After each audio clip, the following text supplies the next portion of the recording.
Next is assessment. Assessment refers to ascertainment of tax liability of a person as provided in the acts and rules, the direction of the board from time to time, and other relevant rules and regulations are to be observed while determining the tax liability accurately. So assessment എന്ന് പറഞ്ഞാൽ എന്താണ്? Ascertainment of tax liability. Tax നിശ്ചയിക്കുക, ഒരു പേഴ്സൻ്റെ tax liability എത്രയാണെന്ന് assess ചെയ്യുക, നിശ്ചയിക്കുക. അതിനെയാണ് നമ്മൾ അസസ്മെൻ്റ് എന്ന് പറയുന്നത്. അതിന് പ്രത്യേകം നിയമങ്ങളും കാര്യങ്ങളൊക്കെ ഉണ്ട്. അപ്പോൾ ഏതൊക്കെ ആക്ട്സോ റൂൾസാണോ ഫോളോ ചെയ്യേണ്ടത് അതനുസരിച്ച് വേണം നമ്മൾ അസസ്മെൻ്റ് നടത്താനായിട്ട്.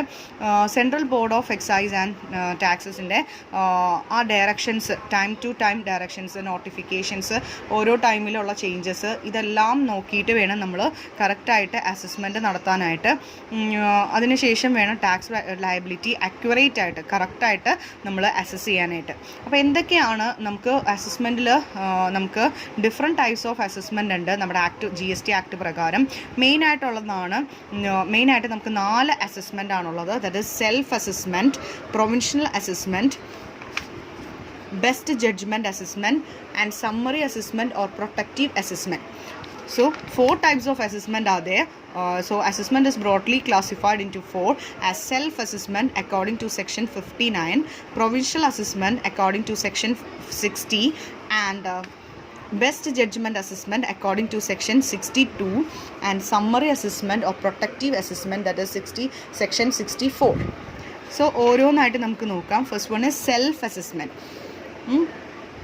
സെൽഫ് അസസ്മെൻറ്റ് മീൻസ് ആ വാക്കിൽ തന്നെ ഉണ്ട്, സ്വന്തമായിട്ട് ടാക്സ് ലയബിലിറ്റി കണ്ടുപിടിക്കുക, അല്ലെങ്കിൽ സ്വന്തമായിട്ട് അസസ്മെൻറ്റ് നടത്തി ടാക്സ് ലയബിലിറ്റി, ടാക്സ് ബാധ്യത എത്രയാണെന്നുള്ളത് കണ്ടുപിടിക്കുക. അപ്പോൾ it is the duty of every registered person to estimate the value of taxable supply of goods or services and pay the tax in time as prescribe. നിശ്ചയിച്ചിരിക്കുന്ന സമയത്തിനുള്ളിൽ എത്ര രൂപയാണ് taxable സപ്ലൈയും അതുപോലെ തന്നെ taxable supplies of goods and services ഉപയോഗിച്ചുകൊണ്ട് എത്ര രൂപയാണ് ടാക്സ് ലയബിലിറ്റി എന്നുള്ളത് ഒരു രജിസ്റ്റേർഡ് പേഴ്സണിൻ്റെ ഡ്യൂട്ടിയാണ് അത് അസസ് ചെയ്ത് കണ്ടുപിടിക്കുക എന്നുള്ളത്. അതുപോലെ തന്നെ along with the ascertainment and payment of tax, it is mandatory for every registered person to submit the details of transaction and tax payment during the relevant period in prescribed forms of GST returns as insisted in the acts and rules. അപ്പോൾ ആക്ട്സും റൂൾസിൻ്റെ പറയുന്ന പ്രകാരം ഒരു registered പേഴ്സണെ സംബന്ധിച്ചിടത്തോളം വളരെ നിർബന്ധമായിട്ടും, mandatory means വളരെ നിർബന്ധമായിട്ടും ചെയ്യേണ്ട ഒരു കാര്യമാണ് ടാക്സ് സമയാസമയം അസസ്മെൻറ്റ് നടത്തി അസർട്ടൈൻ ചെയ്തതിന് ശേഷം അതിൻ്റെ ടാക്സ് പേ ചെയ്യുക, ഗവൺമെൻറ്റിലേക്ക് പേ ചെയ്യുക. അത് തോന്നുമ്പോൾ പേ ചെയ്തിട്ട് കാര്യമില്ല, അതിനൊരു റിലവൻറ്റ് പീരീഡ് ഉണ്ട്. ആ പീരീഡിന് തന്നെ റിട്ടേൺസ് കൊടുക്കുകയും വേണം, ടാക്സ് പേ ചെയ്യുകയും വേണം. അപ്പോൾ റിട്ടേൺസ് കൊടുക്കുകയും ടാക്സ് പേ ചെയ്യുകയും ചെയ്യുക. അപ്പോൾ അതിന് എത്ര രൂപയാണ് ടാക്സ് എന്നുള്ളത് ഇവർ സ്വയമേ വിലയിരുത്തി അതിന് ടാക്സ് അടക്കുക. അതിന് റിട്ടേൺസ് കൊടുക്കണം എന്ന് പറയുമ്പോൾ തന്നെ നമുക്കറിയാം, വെറുതെ നമുക്ക് അസസ് ചെയ്യാനായിട്ട് സാധിക്കില്ല. അതിന് സോഴ്സ് ഡോക്യുമെൻറ്റ്സ് ആവശ്യമാണ്, അതിന് പ്രൂഫ് ആവശ്യമാണ്. അതിന് വേണ്ടിയിട്ട് നമുക്ക് റിട്ടേൺസ് കൊടുക്കുമ്പോൾ നമുക്കറിയാം, കഴിഞ്ഞ ചാപ്റ്ററിൽ നമ്മൾ പഠിച്ചതാണ്, അതിന് നമുക്ക് ഇൻവോയ്സസ് ആവശ്യമാണ്, ഡെബിറ്റ് നോട്ട്, ക്രെഡിറ്റ് നോട്ട്, ഇതിൻ്റെയൊക്കെ ബേസിസിലാണ് നമ്മൾ സെൽഫ് അസസ്മെൻറ്റ് ചെയ്യുന്നത്. The GST law envisages self-assessment and payment of tax without any external compulsion. Such voluntary estimation of tax obligation is called self-assessment. അപ്പോൾ GST ലോ എന്താണ്? Self assessment ചെയ്യാനും tax payment of tax ഒരു external ആയിട്ടുള്ള ഒരു ഇടപെടലുകളില്ലാതെ തന്നെ സ്വന്തമായിട്ട് assess ചെയ്ത് tax liability, tax ബാധ്യത എത്രയാണെന്ന് കണ്ടുപിടിച്ച് ഗവൺമെൻറ്റിലേക്ക് അടക്കാനായിട്ട് പറയുന്നുണ്ട്. അത് ഒരു വോളണ്ടറി എസ്റ്റിമേഷൻ ഓഫ് ടാക്സ് ഒബ്ലിഗേഷനാണ്. വോളണ്ടറി എന്ന് പറഞ്ഞാൽ എന്താണ്? സ്വമേധയായിട്ട് ഒരു എസ്റ്റിമേഷൻ നടത്തുകയാണ്, സ്വമേധയാ ഒരു എസ്റ്റിമേഷൻ നടത്തുകയാണ് ടാക്സ് ബാധ്യത എത്രയാണെന്നുള്ളത്, അതിന് ടാക്സ് ഒബ്ലിഗേഷൻ എത്രയാണെന്നുള്ളത്. അതിനുശേഷം ടാക്സ് അടക്കുകയും അതിൻ്റെ റിട്ടേൺസ് കൊടുക്കുകയും ചെയ്യുന്നു. ഈ ഒരു പ്രക്രിയ അല്ലെങ്കിൽ ഈ ഒരു പ്രോസസ്സിനെ നമ്മൾ സെൽഫ് അസസ്മെൻറ്റ് എന്നാണ് പറയുന്നത്. അപ്പോൾ ഫസ്റ്റ് വൺ സെൽഫ് അസസ്മെൻറ്റ് എന്ന് പറയുമ്പോൾ ആ പേര് പോലെ തന്നെയാണ് രജിസ്റ്റേർഡ് പേഴ്സൺ സ്വന്തമായിട്ട് ഒരു എസ്റ്റിമേറ്റഡ് വാല്യൂ, അദ്ദേഹത്തിൻ്റെ taxable supply of goods and സർവീസസിൽ നിന്നും ഒരു എസ്റ്റിമേറ്റഡ് വാല്യൂ അനുസരിച്ച് ടാക്സ് ലയബിലിറ്റി എത്രയാണെന്ന് കണ്ടുപിടിക്കുകയും അതിൻ്റെ ടാക്സ് ഗവൺമെൻറ്റിലേക്ക് അടക്കുകയും അതിൻ്റെ റിട്ടേൺസ് ഫേർണിഷ് ചെയ്യുന്നതിനെയാണ് നമ്മൾ സെൽഫ് അസസ്മെൻറ്റ് എന്ന് പറയുന്നത്. Next is provisional assessment. Provisional assessment എന്ന് പറയുമ്പോൾ നമ്മൾ ഈ പ്രൊവിൻഷണൽ എന്ന് പറയുന്ന വേർഡ് നമ്മൾ കേട്ടിട്ടുള്ളത് നമ്മൾ പ്രൊവിൻഷണൽ സർട്ടിഫിക്കറ്റ് വാങ്ങുക എന്നൊക്കെ പറയും. ഇപ്പോൾ ചിലവർക്ക് എന്താ പറയുക, നമുക്ക് എംകോമിന് ചേരണമെങ്കിൽ അല്ലെങ്കിൽ ബികോമിന് ചേരണമെങ്കിൽ നമുക്ക് സർട്ടിഫിക്കറ്റ് കിട്ടിയിട്ടില്ല. നമുക്ക് ഒറിജിനൽ സർട്ടിഫിക്കറ്റ് കിട്ടാത്തപ്പോൾ നമുക്കൊരു ടെമ്പററി ആയിട്ട് ഒരു സർട്ടിഫിക്കറ്റ്, അതായത് ഹയർ സ്റ്റഡീസിന് പോകാൻ വേണ്ടിയിട്ട് ഒരു ടെമ്പററി സർട്ടിഫിക്കറ്റ് കിട്ടും. ആ സർട്ടിഫിക്കറ്റിനെ നമ്മൾ പറയുന്ന പേരാണ് പ്രൊവിൻഷണൽ എന്ന് പറയും, പ്രൊവിൻഷണൽ സർട്ടിഫിക്കറ്റ്. അപ്പോൾ സെയിം മീനിങ് തന്നെയാണ് ഇവിടെയും. പ്രൊവിൻഷണൽ അസസ്മെൻറ്റ് എന്ന് പറയുമ്പോൾ സെക്ഷൻ 60 ആണ്. Where the taxable person is unable to determine the value of goods or service or to determine the rate of tax applicable thereto, he may request the proper officer to allow payment of tax on provisional basis. അപ്പോൾ taxable പേഴ്സണിന് tax value കണ്ടുപിടിക്കാനായിട്ട് ബുദ്ധിമുട്ട് വരികയോ അല്ലെങ്കിൽ goods and സർവീസസിൻ്റെ value എത്രയാണെന്ന് determine ചെയ്യാനായിട്ട് ബുദ്ധിമുട്ട് വരികയോ tax rate എത്രയാണെന്ന് ഡിറ്റർമിൻ ചെയ്യാനായിട്ട് പറ്റാതെ വരുന്ന സമയത്ത് പ്രോപ്പർ ഓഫീസർ മീൻസ് അതാത് ഓഫീസർ, ഏത് ഓഫീസറാണോ അധികാരമുള്ള ആ ഓഫീസർക്ക് ഒരു റിക്വസ്റ്റ് കൊടുത്ത് പ്രൊവിൻഷ്യൽ ബേസിസിൽ ടാക്സ് അടക്കാനായിട്ട് സാധിക്കും. അപ്പോൾ the request shall be in റൈറ്റിങ്ങിലായിരിക്കണം റിക്വസ്റ്റ് കൊടുക്കേണ്ടത്. അതുപോലെ തന്നെ എന്തുകൊണ്ടാണ് റീസൺ വ്യക്തമാക്കി ആ റിക്വസ്റ്റിൽ റീസൺ വ്യക്തമായിട്ട് പറഞ്ഞിരിക്കണം. Proper officer shall pass an order, ഒരു ഓർഡർ പാസ് ചെയ്യും allowing the payment of tax on provincial basis. അപ്പോൾ പ്രോപ്പർ ഓഫീസർ ഇങ്ങനെ ഒരു റിക്വസ്റ്റ് കിട്ടുമ്പോൾ ഒരു ഓർഡർ പാസ് ചെയ്യും. എന്താണ്? പ്രൊവിൻഷ്യൽ ബേസിസിൽ റേറ്റ് അനുസരിച്ച് എന്ത് ചെയ്താൽ മതി, ടാക്സ് അടച്ചാൽ മതി എന്നുള്ള ഒരു ഓർഡർ പുറപ്പെടുവിക്കും. അതിനനുസരിച്ച് ആ ഒരു രീതിയിൽ പ്രൊവിൻഷ്യൽ ബേസിസിൽ ഒരു റേറ്റ് വെച്ചിട്ട് ആ വാല്യൂ അയാൾ പേ ചെയ്യും. കാരണം ടാക്സ് നമ്മൾ ആ മാസം പേ ചെയ്തില്ലെങ്കിൽ പിന്നെ ഇൻട്രസ്റ്റ്, പെനാൽറ്റി ഇങ്ങനെയുള്ള കാര്യങ്ങളൊക്കെ വരും. അപ്പോൾ നമുക്ക് വാല്യൂ ഡിറ്റർമിൻ ചെയ്യാൻ പറ്റുന്നില്ല എങ്കിൽ റിക്വസ്റ്റ് കൊടുത്ത് പ്രൊവിൻഷ്യൽ ബേസിസിൽ നമുക്ക് tax അടക്കാവുന്നതാണ്.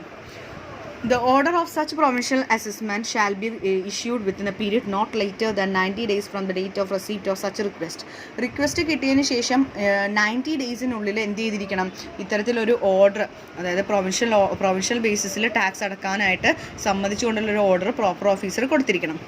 Then the payment of tax on provincial may be allowed if the taxable person executes a bond with such surety or security as the proper officer may deem fit. The bond or surety is intended to make the taxable person liable for payment of the difference between the amount of tax finally assessed and the amount of provincially assessed. Provincial ബേസിസിലാണ്. ഇപ്പോൾ ഒരു താൽക്കാലികമായിട്ടാണ് അല്ലെങ്കിൽ ഒരു estimation വെച്ചിട്ട് അല്ലെങ്കിൽ ഒരു താൽക്കാലികമായിട്ടൊരു assessment ആണ് ഇപ്പോൾ നടത്തിയിരിക്കുന്നത്. അപ്പോൾ സാധാരണയായിട്ട് പ്രോപ്പർ ഓഫീസർ എന്ത് ചെയ്യും, ഒരു ഷുവർട്ടി അല്ലെങ്കിൽ ഒരു ബോണ്ട് വെക്കുന്നതാണ്, അതായത് ഒരു എഗ്രിമെൻറ്റ് പോലെ വെക്കുന്നതാണ്. കാരണം എന്താണെന്ന് വെച്ചാൽ ഫൈനൽ അസസ്മെൻറ്റ്, യഥാർത്ഥമായ അസസ്മെൻറ്റ് വെക്കുമ്പോൾ പ്രൊവിൻഷ്യൽ അസസ്മെൻറ്റും ഫൈനൽ അസസ്മെൻറ്റും തമ്മിലുള്ള ഡിഫറൻസ് എന്തെങ്കിലും എമൗണ്ട് ഉണ്ടെങ്കിൽ ആ എമൗണ്ട് ഈ ആൾ തന്നെ ഈ ടാക്സ് പേഴ്സൺ അല്ലെങ്കിൽ ഈ അസസ്സി തന്നെ ടാക്സ് അതോറിറ്റിക്ക് പേ ചെയ്യണം. അപ്പം അങ്ങനെ പേ ചെയ്യാൻ വേണ്ടിയിട്ട് പ്രോപ്പർ ഓഫീസർക്ക് ഒരു ഗ്യാരണ്ടി അല്ലെങ്കിൽ ഒരു ഷുവർട്ടിക്ക് വേണ്ടിയിട്ട് എന്ത് ചെയ്യുന്നു, ഒരു ഷുവർട്ടി അല്ലെങ്കിൽ ഗ്യാരണ്ടിക്ക് വേണ്ടിയിട്ട് ഇയാൾ എന്തെങ്കിലും സെക്യൂരിറ്റീസ് ഇയാളിൽ നിന്ന് തോന്നുവാണ്. അങ്ങനെ വേണമെന്ന് തോന്നിയാൽ അയാൾക്കത് വാങ്ങാവുന്നതാണ്. അപ്പോൾ ഫൈനൽ അസസ്മെൻറ്റ് ചെയ്യുമ്പോൾ ഫോർ എക്സാമ്പിൾ പ്രൊവിൻഷ്യൽ അസസ്മെൻറ്റ് ചെയ്തപ്പോൾ ഇയാൾക്ക് 10,000 റുപ്പീസാണ് ടാക്സ് ലയബിലിറ്റി ഒരു മാസം വന്നത്. പക്ഷേ ഫൈനൽ അസസ്മെൻ്റ് ആയപ്പോൾ അത് 30,000 ആയി, വിച്ച് മീൻസ് 20,000 ഡിഫറൻസ് ഉണ്ട്. അപ്പോൾ ഈ ഡിഫറൻസ് എമൗണ്ട് അയാൾ വീണ്ടും പേ ചെയ്യണം. അപ്പോൾ അതിൽ നിന്ന് ഒഴിഞ്ഞു മാറാതിരിക്കാൻ വേണ്ടി അയാൾ എന്ത് ചെയ്യുന്നു, ഒരു പ്രോപ്പർ ഓഫീസർക്ക് ഇയാളെ കൊണ്ട് ഒരു ബോണ്ട് സൈൻ ചെയ്യിപ്പിക്കുകയോ അല്ലെങ്കിൽ എന്തെങ്കിലും ഷുവർട്ടി ആയിട്ട് എന്തെങ്കിലും സെക്യൂരിറ്റീസ് വാങ്ങാനായിട്ടോ സാധിക്കും.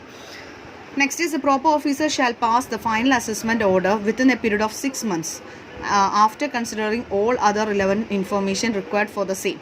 അപ്പോൾ പ്രോപ്പർ ഓഫീസർ 6 മാസത്തിനുള്ളിൽ ഫൈനൽ അസസ്മെൻറ്റിനുള്ള ഓർഡർ കൊടുക്കുന്നതാണ്. ഈ 6 മാസത്തിനുള്ളിൽ അത് വേണമെങ്കിൽ ജോയിൻറ്റ് കമ്മീഷണർ അല്ലെങ്കിൽ അഡീഷണൽ കമ്മീഷണർക്ക് എന്ത് ചെയ്യാം, ഒരു 6 മന്ത്സ് കൂടി, ഒരു 6 മന്ത്സിൽ താഴെ എന്ത് ചെയ്യാം, എക്സ്റ്റെൻഡ് ചെയ്യാനായിട്ട് സാധിക്കും. 6 മന്ത്സിനുള്ളിൽ ഫൈനൽ അസസ്മെൻറ്റ് ചെയ്യാനുള്ള ഓർഡർ കൊടുക്കാം. ജോയിൻറ്റ് കമ്മീഷണർക്കോ അതുപോലെ തന്നെ അഡീഷണൽ കമ്മീഷണർക്കോ തോന്നുവാണ് ഇനിയും എക്സ്റ്റൻഷൻ വേണമെങ്കിൽ അവിടെ 6 മന്ത്സിൽ താഴെ എക്സ്റ്റൻഷൻ കൊടുക്കാവുന്നതാണ്. അതിൽ കൂടുതൽ ആവാനായിട്ട് പാടില്ല. അപ്പോൾ ഈ commissioner can further extend the period up to, അതുപോലെ തന്നെ കമ്മീഷണറെ സംബന്ധിച്ചിടത്തോളം കമ്മീഷണർക്ക് എന്ത് ചെയ്യാം, ഒരു എക്സ്റ്റൻഷൻ ചെയ്യാവുന്നതാണ്. പക്ഷേ 4 ഇയേഴ്സിൽ കൂടാനായിട്ട് പാടില്ല. ഫൈനൽ അസസ്മെൻറ്റ് 4 ഇയേഴ്സിൽ കൂടാൻ പാടില്ല. അത്തരത്തിലുള്ള എക്സ്റ്റൻഷൻ പീരീഡ് അലൗ ചെയ്യുന്നത് എന്തെങ്കിലും സഫീഷ്യൻറ്റ് റീസൺസ്, കാരണങ്ങളുണ്ടാവണം. അത് റൈറ്റിങ്ങിൽ തന്നിട്ടുണ്ടെങ്കിൽ ഇങ്ങനെ ചെയ്യാവുന്നതാണ്. അപ്പോൾ ജോയിൻറ്റ് കമ്മീഷണർക്കോ അല്ലെങ്കിൽ അസിസ്റ്റൻറ്റ് കമ്മീഷണർക്കോ 6 മാസത്തിൽ കൂടുതൽ കൊടുക്കാൻ സാധിക്കില്ല. കമ്മീഷണർക്ക് 4 ഇയേഴ്സിൽ കൂടുതൽ കൊടുക്കാനായിട്ട് സാധിക്കില്ല എക്സ്റ്റൻഷൻ. അതുമാത്രമല്ല റിട്ടേൺ ഫോമിൽ എന്ത് ചെയ്തിരിക്കണം, റീസൺ വ്യക്തമാക്കണം. എന്തൊക്കെ റൂൾസാണ്? ഒരു പാരഗ്രാഫ് കൂടിയുണ്ട്. That is the registered person shall be liable to pay interest on the tax payable on the supply of goods or service or both under provisional assessment but not paid by them. Interest shall be paid from the first day after the due date of payment of tax till the date of actual payment. Where the registered person is entitled to refund after final assessment, interest shall be paid on such refund as provided in the section 56. അപ്പോൾ registered പേഴ്സണിന് എന്തെങ്കിലും അവർക്ക് interest പേ ചെയ്യാനുള്ള liability ഉണ്ട്. എന്താണ്? Tax supply tax കൊടുത്താൽ provisional assessment provisional assessment ചെയ്തിട്ട് അദ്ദേഹം payment നടത്തുന്നില്ല എങ്കിലോ, അല്ലെങ്കിൽ ഇൻട്രസ്റ്റ് പേ ചെയ്തതിൻ്റെ ഫസ്റ്റ് ഡേ മുതൽ ഡ്യൂ ഡേറ്റ് ആ ടാക്സ് പേ ചെയ്യേണ്ട ആക്ച്വൽ പേയ്മെൻറ്റ് വരെയുള്ള ആ ഡേറ്റ് വെച്ചിട്ടാണ് നമ്മൾ ഇൻട്രസ്റ്റ് ഫൈൻഡ് ഔട്ട് ചെയ്യുന്നത്. അപ്പോൾ ഫൈനൽ അസസ്മെൻറ്റിന് ശേഷം എന്തെങ്കിലും ഇൻട്രസ്റ്റ്, എന്തെങ്കിലും ബാലൻസ് ഉണ്ടെങ്കിൽ അത് റീഫണ്ട് ചെയ്യാവുന്നതാണ് according to section 56. Next is rule regarding provision of assessment. Provisional അസസ്മെൻറ്റിനെ കുറിച്ച് കുറച്ച് റൂൾസ് ഉണ്ട്. That is rule 98. എന്താണ് പ്രൊവിഷണൽ അസസ്മെൻറ്റ് റൂൾസ് നോക്കാം. Every registered person requesting for payment of tax on provisional basis under section 60 shall furnish an application form with the document support of this request, electronically inform GST ASMT 01 assessment ആണ് on the common portal. ASMT എന്ന് പറഞ്ഞാൽ assessment ആണ്. Okay, അപ്പോൾ registered person request ചെയ്യുകയാണ് ഇങ്ങനെ provisional ബേസിസിൽ ഇവർക്ക് value of the സപ്ലൈയോ tax റേറ്റോ കണ്ടെത്താൻ ബുദ്ധിമുട്ടുള്ളതുകൊണ്ട് provisional ബേസിസിൽ ഇദ്ദേഹത്തിന് ടാക്സ് അടക്കണം എന്നൊരു റിക്വസ്റ്റ് കൊടുക്കുകയാണെങ്കിൽ ആ ആപ്ലിക്കേഷൻ ഫോം സപ്പോർട്ടിംഗ് ഡോക്യുമെൻറ്റ്സിനോടൊപ്പം എന്തൊക്കെ റീസൺ ആണെന്ന് പറഞ്ഞുകൊണ്ട് electronically form GST ASMT 1 common portal വഴി കൊടുക്കാവുന്നതാണ്. Now the second rule is the proper officer may on receipt of application issue a notice in form GST ASMT 2 requiring the registered person to furnish additional information or document to support of his request. അപ്പോൾ request കൊടുത്തതിന് ശേഷം proper ഓഫീസർക്ക് തോന്നുകയാണ് കുറച്ചുകൂടി details വേണം. അപ്പോൾ ആ details submit ചെയ്യാൻ വേണ്ടി ഫോം GST SM 2 തന്നെ റിക്വസ്റ്റ് ചെയ്യാം അയാളോട് കൂടുതൽ സപ്പോർട്ടിംഗ് ഡോക്യുമെൻറ്റ്സ് കൊണ്ടുവരാനായിട്ട്. അതുപോലെ തന്നെ നോട്ടീസ് കൊടുത്തതിന് ശേഷം ആപ്ലിക്കൻറ്റിനായിട്ട് റിപ്ലൈ കൊടുക്കുന്നത് GST SMT 3 ആ രീതിയിൽ ആപ്ലിക്കേഷൻ ഫയൽ ചെയ്യും, അതിൻ്റെ റിപ്ലൈ നോട്ടീസായിട്ട് കൊടുക്കുകയും ചെയ്യുന്നു. And appear in the person before the officer if he so desires. അയാളെ നേരിട്ട് ഹാജരാവാനായിട്ടും ഓഫീസർ ആഗ്രഹിക്കുകയാണെങ്കിൽ അയാളെ നേരിട്ട് ഹാജരാക്കി കാര്യവിവരങ്ങൾ അറിയാനായിട്ടും സാധിക്കും. Then the officer shall issue a order of form GST ASMT 4 allowing the payment of tax on provisional basis, indicating the value of rate or both on the basis of which assessment has to be allowed on provisional basis. അപ്പോൾ proper ഓഫീസറാണ് ഒരു order മുഖേന ആ order കൊടുക്കുന്നത് form GST ASMT 4 payment of tax provisional ബേസിസിലാക്കാനും എത്ര rate എടുക്കണമെന്നും അതുപോലെ തന്നെ ഏത് രീതിയിൽ വേണം പ്രൊവിഷണൽ ബേസിസിൽ കൊടുക്കണമെന്നുള്ള നിർദ്ദേശങ്ങളൊക്കെ പ്രോപ്പർ ഓഫീസേഴ്സാണ് കൊടുക്കുന്നത്. The registered person shall execute a bond under section 60 subsection 2 in form GSTR ASMT 5 along with a bank guarantee for the required amount. അപ്പോൾ രജിസ്റ്റേർഡ് പേഴ്സണ് എന്ത് ചെയ്യാം, ഒരു ബോണ്ട് നേരത്തെ പറഞ്ഞതുപോലെ ഷുവർട്ടിയുടെ ഭാഗമായിട്ട് ഒരു ബോണ്ട് വെക്കാം. അപ്പോൾ അത് 60 സെക്ഷൻ 60 സബ്സെക്ഷൻ 2 ആണ്.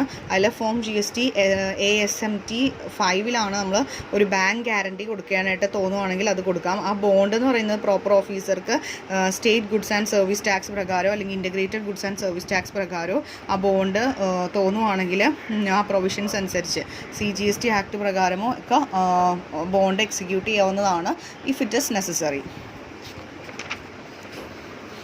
നെക്സ്റ്റ് ഈസ് സർട്ടൺ കാര്യങ്ങളുടെ ഒരു എക്സ്പ്ലനേഷൻ അവിടെ കൊടുത്തിട്ടുണ്ട് ഒരു കാര്യത്തിൻ്റെ, ദാറ്റ് ഇസ് എമൗണ്ട് എന്ന് പറയുന്നത് ഇൻ്റഗ്രേറ്റഡ് ടാക്സ് ആവാം, സ്റ്റേറ്റ് ടാക്സ് ആവാം, സെൻട്രൽ ടാക്സ് ആവാം, യൂണിയൻ ടെറിട്ടറി ടാക്സ് ആവാം, സെസ് പേബിൾ ആവാം, എന്ത് വേണമെങ്കിലും ആകാം ട്രാൻസാക്ഷൻ്റെ ഡിഫറൻസ് അനുസരിച്ച്. അതായത് ഇൻ്റർ സ്റ്റേറ്റ് ട്രാൻസാക്ഷൻ ആണെങ്കിൽ IGST, അതുപോലെ തന്നെ യൂണിയൻ ടെറിട്ടറീസ് ആണെങ്കിൽ UTGSTയും CGSTയും, അതുപോലെ സ്റ്റേറ്റ് ആണെങ്കിൽ SGSTയും, അതുപോലെ CGSTയും.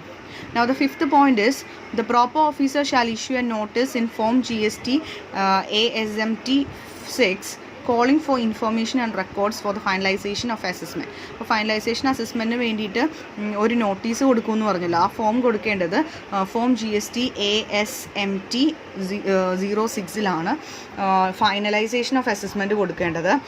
ഫൈനലൈസേഷൻ ഓർഡർ കൊടുത്തു കഴിഞ്ഞാൽ അതിൻ്റെ എമൗണ്ട് പേബിൾ എത്രയാണെന്ന് രജിസ്ട്രേഡ് പേഴ്സണ്, അതുപോലെ തന്നെ എമൗണ്ട് റീഫണ്ടബിൾ എന്തെങ്കിലും ഉണ്ടെങ്കിൽ, അതായത് പ്രൊവിഷണൽ അസസ്മെൻറ്റിൽ കൂടുതൽ എമൗണ്ട് ആണ് ഇയാൾ പേ ചെയ്തിട്ടുണ്ടെങ്കിൽ അത് റീഫണ്ട് ചെയ്യാം. അപ്പോൾ അങ്ങനെയുള്ള റീഫണ്ടൊക്കെ ചെയ്യുന്നത് form GSTR ASMT 07 Next is the applicant may file an application form in form GST ASMT 08 for release of securities furnished. അപ്പോൾ ഇയാൾ കൊടുത്തിരിക്കുന്ന ബോണ്ട് അല്ലെങ്കിൽ സെക്യൂരിറ്റി അത് റിലീസ് ചെയ്യാനുള്ള ഓർഡർ ആപ്ലിക്കൻറ്റിന് ഒരു ആപ്ലിക്കേഷൻ ഫോമിൽ കൊടുക്കാവുന്നതാണ്. That is form GST ASMT 08. അപ്പോൾ പ്രോപ്പർ ഓഫീസർക്ക് സെക്യൂരിറ്റീസ് റിലീസ് ചെയ്യാവുന്നതാണ് after ensuring that the full amount is paid. Full amount കൊടുത്തു അല്ലെങ്കിൽ സ്പെസിഫൈ ചെയ്തിരിക്കുന്ന എമൗണ്ട് കൊടുത്തു എന്ന് കണ്ടു കഴിഞ്ഞാൽ ഫോം GST ASMT 09 7 വർക്കിംഗ് ഡേയ്സിനുള്ളിൽ ഇത്തരത്തിൽ റെസീപ്റ്റ്സ് ആപ്ലിക്കേഷൻ കൊടുത്തു കഴിഞ്ഞിട്ടുണ്ടെങ്കിൽ അത് സെക്യൂരിറ്റീസ് റിലീസ് ചെയ്യാവുന്നതാണ്.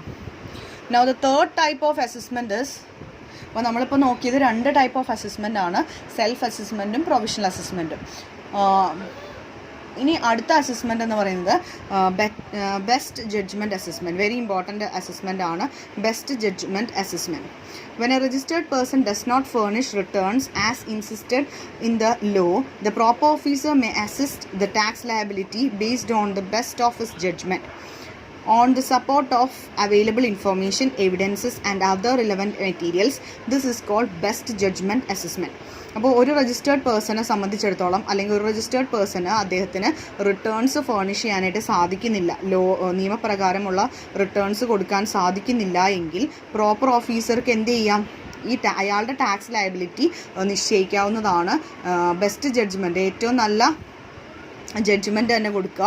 അത് ജഡ്ജ്മെൻറ്റ് കൊടുക്കേണ്ടത് എങ്ങനെയാണ്, അയാളുടെ കയ്യിലുള്ള എവിഡൻസ് വെച്ചിട്ട്, അയാളുടെ കയ്യിലുള്ള ഇൻഫോർമേഷൻസ് വെച്ചിട്ട്, മറ്റ് റിലവൻറ്റ് മെറ്റീരിയൽസ് വെച്ച് ഏറ്റവും നല്ല ഒരു ടാക്സ് എത്രയാണെന്നുള്ളത് അസസ് ചെയ്യാവുന്നതാണ്. അതിനെ നമ്മൾ പറയുന്ന പേരാണ് ബെസ്റ്റ് ജഡ്ജ്മെൻറ്റ് അസസ്മെൻറ്റ്. അപ്പോൾ ഒരു രജിസ്റ്റേർഡ് പേഴ്സണ് സ്വമേധയാ എന്ത് ചെയ്യാൻ പറ്റുന്നില്ല, ടാക്സ് കണ്ടുപിടിക്കാൻ പറ്റുന്നില്ല, അല്ലെങ്കിൽ സ്വമേധയാ റിട്ടേൺസ് ഫേർണിഷ് ചെയ്യാൻ പറ്റുന്നില്ല അതിനോട് നിയമം അനുവദിക്കുന്ന രീതിയിലുള്ള. അപ്പോൾ ഒരു ബെസ്റ്റ് ജഡ്ജ്മെൻറ്റ് അല്ലെങ്കിൽ അയാളുടെ അറിവ് വെച്ചിട്ടുള്ള ഏറ്റവും നല്ലൊരു അസസ്മെൻറ്റ് നടത്തി, എങ്ങനെയാണ് നടത്തുന്നത്, വിത്ത് എവിഡൻസ്, അയാളുടെ കയ്യിലുള്ള ഡോക്യുമെൻറ്റ്സ്, എവിഡൻസ് ഇതെല്ലാം വെച്ചിട്ട് ഒരു ജഡ്ജ്മെൻറ്റ് നടത്തുന്നു.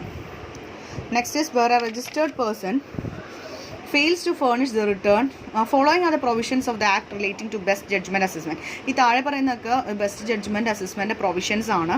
എന്തൊക്കെയാണെന്ന് നോക്കാം. where a registered person fails to furnish the return even after the